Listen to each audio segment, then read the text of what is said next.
নমস্কার, আমি তোতনা। বাঙালির রান্না বান্নাতে সবাইকে আমন্ত্রণ। আজ আমি বানাবো ফ্রুট কাস্টার্ড। এটা বানানো খুবই সহজ।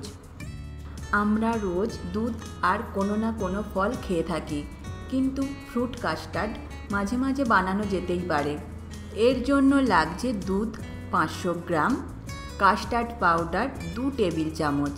আমি ভ্যানিলা ফ্লেভারের কাস্টার্ড পাউডার নিয়েছি।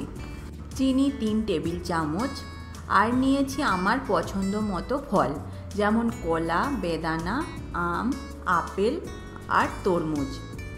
আপনারা আপনাদের পছন্দ মতো ফল ব্যবহার করতে পারেন। প্রথমে আমি কাস্টার্ড পাউডারটা একটি পাত্রে নেব। এর মধ্যে দেব দুধ। দুধ গরম নয়, নর্মাল দুধ। এটা গুলিয়ে নেব ভালো করে। গরম দুধে কাস্টার্ড পাউডার দিলে ডেলা পাকিয়ে যেতে পারে, ভালোভাবে গুলবে না, তাই কখনো গরম দুধে কাস্টার্ড পাউডার দেবেন না। দুধ গরম করবার জন্য একটি পাত্রে নিচ্ছি। দুধ গরম করে নেব। এটা মাঝে মাঝে নাড়তে হবে। দুধ গরম করে নিয়েছি। কাস্টার্ড পাউডার দেবার জন্য গ্যাস কমিয়ে দিয়েছি। এর মধ্যে দেব কাস্টার্ড পাউডার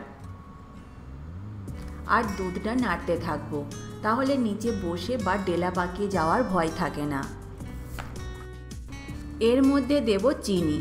আপনারা চাইলে কম বা বেশি মিষ্টি দিতে পারেন, তবে ফ্রুট কাস্টার্ডে বেশি চিনি লাগে না। এটা আমি বানাবো 2 মিনিটের মতো, আর নাড়তে থাকবো।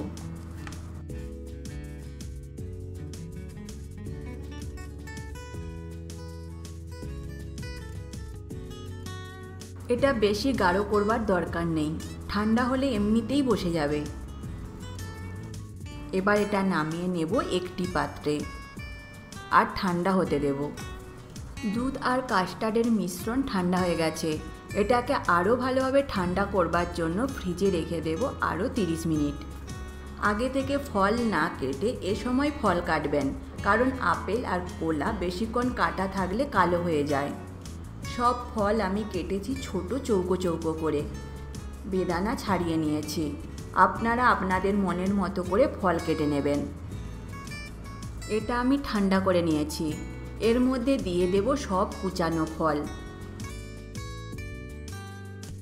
এটা 4 জনের জন্য যথেষ্ট। মিশিয়ে নিলেই তৈরি ফ্রুট কাস্টার্ড। এত সুন্দর রেসিপি আমি তো এক্ষুনি খেয়ে নেব। আপনারা চাইলে 5 থেকে 10 মিনিট ফ্রিজে রেখেও পরিবেশন করতে পারেন।